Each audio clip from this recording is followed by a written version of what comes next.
Magandang gabi po, Luzon, Visayas at Mindanao.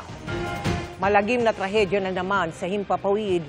Wala ni isang nakaligtas sa 67 sakay ng nagsalpukang eroplano at helicopter sa Washington, D.C. Kabilang sa mga nasawi si Police Colonel Pergentino Malabed Jr. na nasa Amerika para inspeksyonin ang mga all-purpose vest na binili ng PNP. Inaasikaso na po ng PNP ang pagbiyahe ng kanyang pamilya pa Amerika para maiuwi ang kanyang mga labi. At nakatutok si Joseph Moro.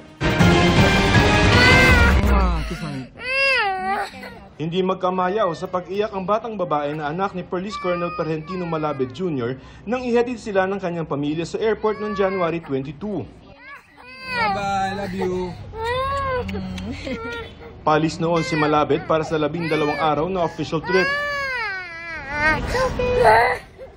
Pero ang tagpong ito, ang huli na palang pagkikita ng mag-ama.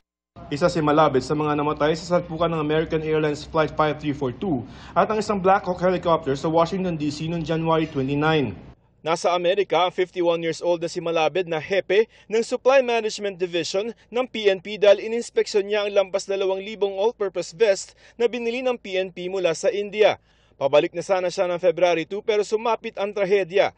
Sa report ng Deputy Chief of Mission ng Pilipinas sa Amerika sa PNP, paunang kinilala ng Washington Police ang mga labi ni Malabed base sa passport na nakuha sa kanyang mga labi.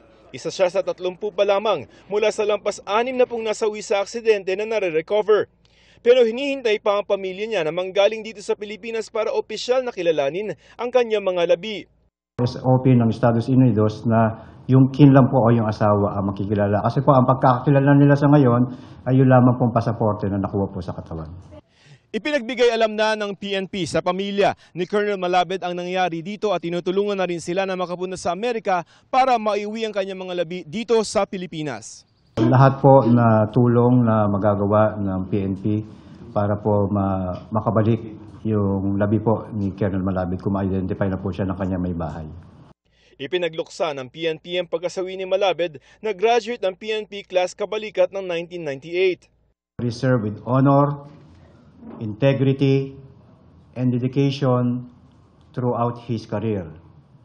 We extend our deepest condolences to his bereaved family, loved ones, and colleagues. Nagpahatid na rin ng pakikiramay si DILG Secretary John Vic Remulla sa pamilya ni Malabed. Para sa GMA Integrated News, Joseph Morong, nakatutok 24 oras.